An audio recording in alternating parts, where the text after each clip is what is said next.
I wanted to talk with you today about the relationship between neck pain and headaches. This is something we get asked about a lot in the clinic, so I wanted to share some of this information with you.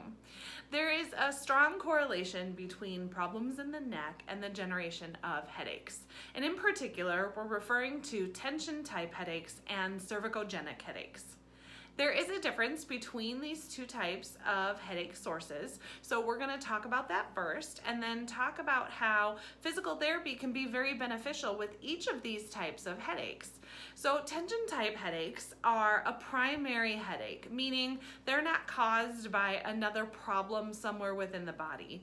They are sometimes commonly referred to as stress headaches. So I think most of us have probably had a tension type headache at some point in our lives.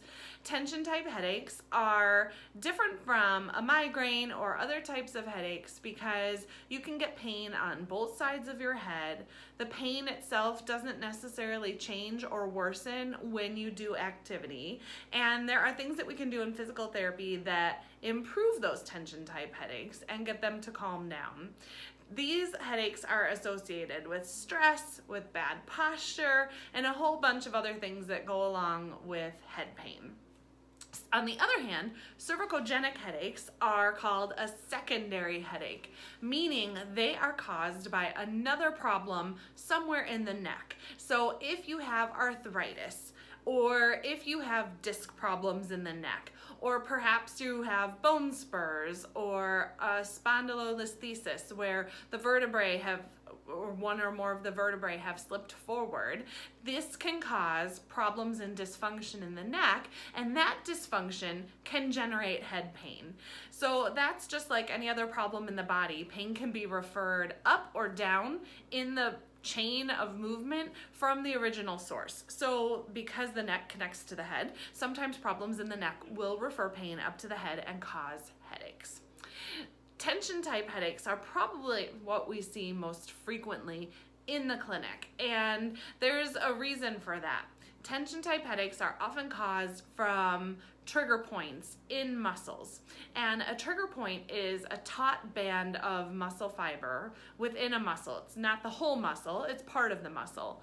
These can come from overuse of the muscles, bad posture, lack of exercise, poor nutrition, poor hydration, a whole bunch of other things. And over this past year especially, so many people are working from home or doing school from home, and we have gotten into this forward posture where our head and ears hang in front of our shoulders. And this posture produces increased strain and stress on the structures of the neck and the upper back. And our muscles can get unhappy with that and form these trigger points. What specifically is a trigger point? So we talked about it being a tight spot in the muscle, but the unique thing with a trigger point is that some of trigger points, when they have light or deeper pressure put on them, refer pain to other parts of the body. So there are muscles in the neck and in the upper back that will refer pain specifically up to the head. And a lot of times with talking with patients, I can tell where their head pain is coming from just by listening to where their symptoms are located. So we're gonna do a little experiment today in relationship to trigger points and headaches. I have noticed over the last day that I have developed a headache myself that is mostly on the right side of my head. I do feel it a little bit more on the left side, and I can tell that it's coming from my neck. I definitely slept in a really weird position, and now my neck is tight, and now I've developed a headache as a result of that. So I know that it's not a cervicogenic headache because it's not related to a disc or a joint problem in my spine, but instead it's related to this abnormal posture that I was in for probably way too long, and now I have a headache from that. So what we're gonna do is I'm gonna use a Theracane, and I don't know if you guys have seen these before, but they are devices that we use for soft tissue care, and this is probably one of my favorite things to use on myself. I have one at home, but what we're gonna do is use the Theracane to put some pressure on where the trigger points are usually located, and we'll see if that's referring pain up to my head. And along with that will be some graphics also that show the muscle and where the trigger points are located. So one of the most common places to get a trigger point is in the trapezius muscle, and that comes in 3 parts. There's an upper, a middle, and a lower.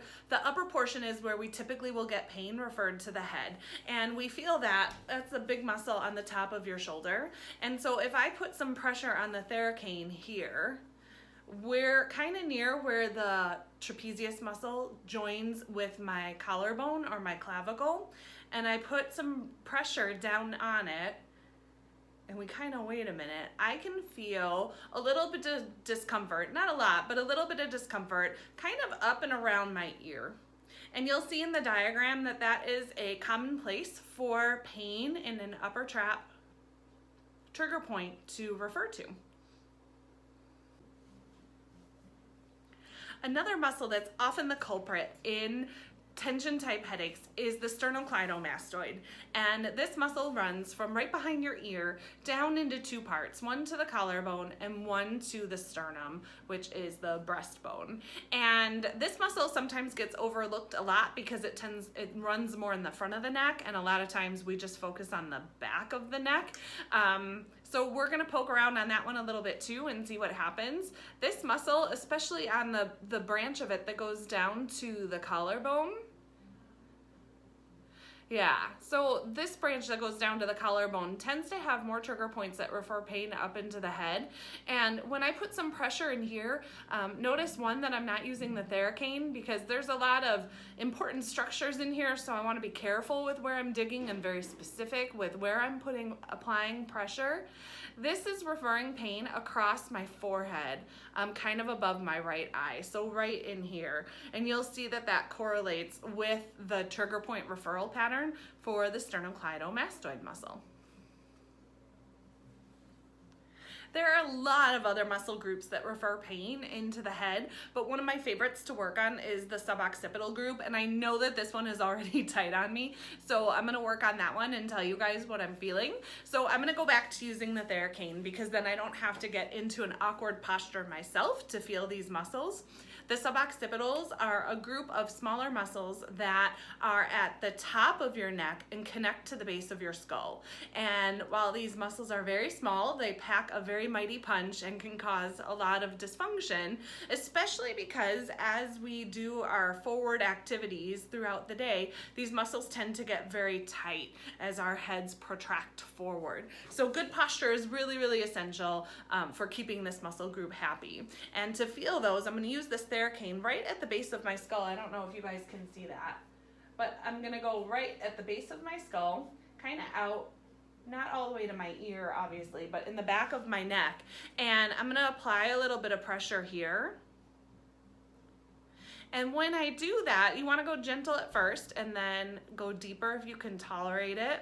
But what I'm feeling here is pain that goes almost all the way across my head on the right-hand side, like if I was wearing a sweatband. And so I'm feeling that all the way from right behind my ear, and it wraps around to the front of my forehead. And you'll see in the graphic that's popping up too that that is the most common referral pattern for suboccipital pain and trigger points. Other muscle groups in the neck, including the semispinalis capitis, splenius capitis, and occipitalis, can also be big contributors to tension type headaches.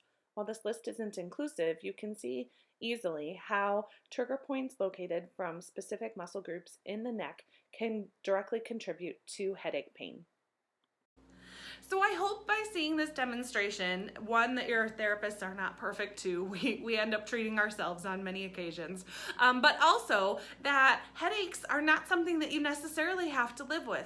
There are things that we can do. So by working on these trigger points, by addressing posture and muscle strength and flexibility and movement, we can really make a big dent in headache symptoms so that they are not something that you have to live with on a daily basis.